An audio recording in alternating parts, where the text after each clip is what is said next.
4 years ago, we had the last U.S. Olympic marathon trials. And I think that one happened at the peak of the outrage over super shoes, the whole cheater fly thing, which I've talked about on this channel before.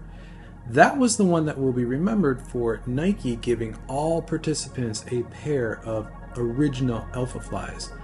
A lot of those ended up on StockX and eBay. Some of them were raced. Galen Rupp won the men's race in a pair of Alphafly 1s. A lot has changed over the past 4 years in super shoes, but it does seem one thing has not. And the thing that hasn't changed here is that the 2024 US Marathon Trials, the men's race, was won by Conor Mantz wearing a pair of Alphafly 1s, the same shoe that won in 2020. Now, Conor has talked about how he got the Alphafly 3s about a month or two late in his training, that he just didn't want to risk it. And I get that. I actually respect that. It makes sense. The Olympic marathon trials come once every 4 years, so you're going to stick with what works. And obviously for Conor Mantz, the original Alphaflys are the faster shoe, the better shoe. There has been some recent discussion around how much more efficient the original Alphafly is to the Alphafly 2 or the new Alphafly 3. I'll put a link in the description to an Instagram post that begins to get into that. It's quite interesting.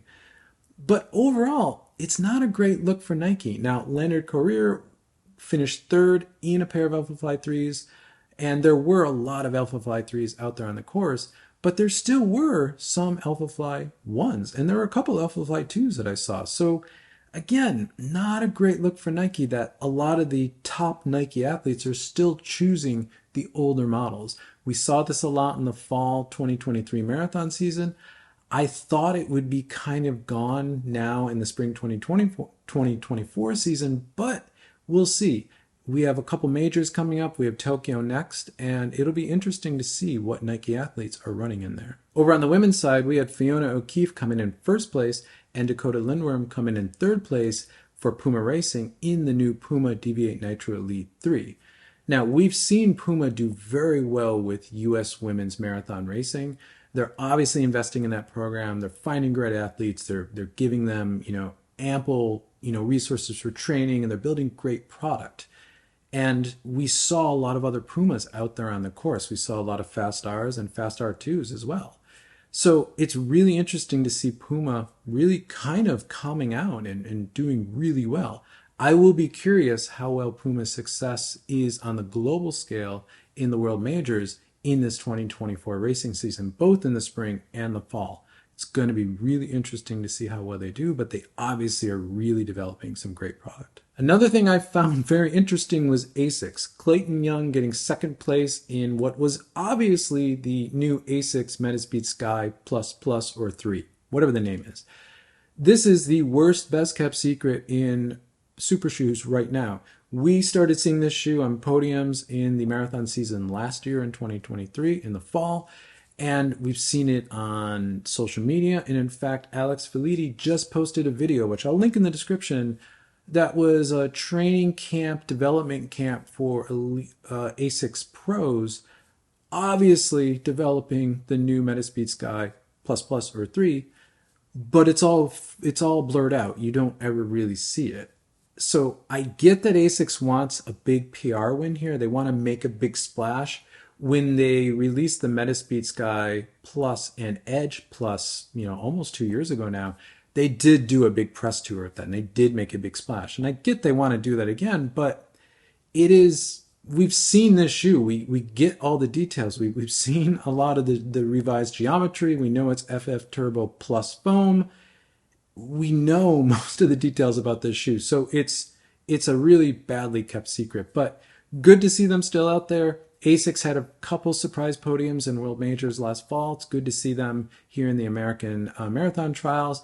Again, I would expect them to keep popping up on podiums throughout 2024 in the World Majors and other elite and pro marathon races. And back to the women's race, Emily Sisson coming in second place in a development version still of the New Balance SC Pacer V2.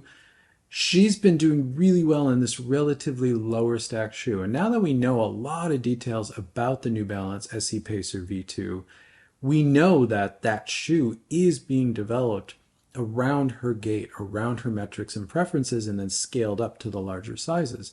So that's really interesting to see an athlete doing as well as she is, racing in a shoe that isn't necessarily very much like all the other super shoes. She's someone who's talked very openly that she doesn't really respond to the super high stack, really squishy shoes, and she likes something a little bit more, middle ground, a little bit lower. And that's exactly what the SC Pacer V2 is.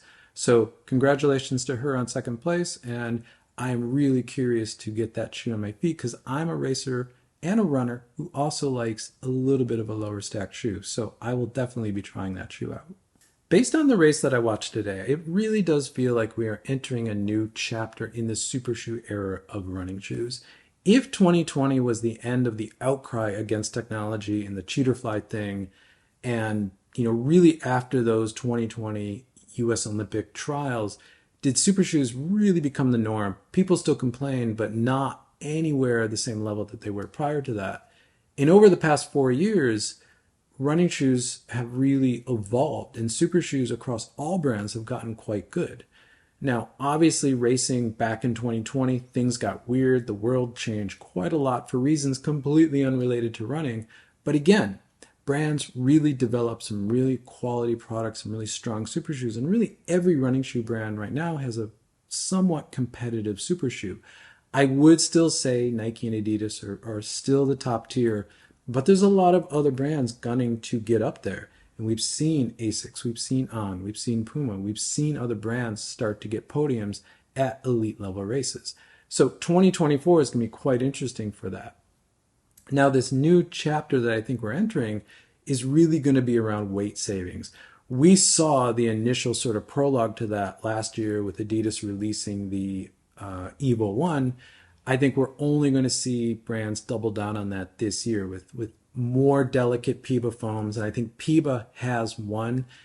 Adidas was trying to make their TPE-based Lightstrike Pro foam work at the elite level, and they did a great job at it. And I do think Lightstrike Pro foam is a great foam, but the Evo 1 has a PIBA-based foam. I have a video about that. I'll put a link in the description. And I've recently seen the foam in the Evo 1 called Lightstrike Pro Evo. So that's quite interesting. I think other brands are going that route too. So we're going to see lighter weight shoes. I think we're going to see probably more delicate PIBA-based foams that are really optimized around a couple races, kind of back to where, super foams were circa 2017-18. And that's going to be really trying to chase weight until these new formulas, these new chemistry of PIBA foams sort of even out and the durability comes back. But what's interesting is I think other brands are going to be making very durable super shoes that have maybe more durable PIBA foams or non-PIBA foams or a mix of foams. We're even seeing that now too. So there's going to be a large range of super shoes to choose from that's going to be right for you. We're not all going back to what it was back in 2020 and pre-2020 where there was really only one option. There are a ton of options now, and I think as runners, that's quite exciting. So here's to 2024. I'm really curious where the World Major Marathon season goes in the spring and then in the fall. So some exciting times ahead for all of us runners. Thank you for making it to the end of the video. If you like this type of content, consider subscribing. You'll see more content from me pop up in your feed. If not, drop a like on this video because it helps this channel continue to grow, which I always appreciate. And with that, I'll catch you in the next one.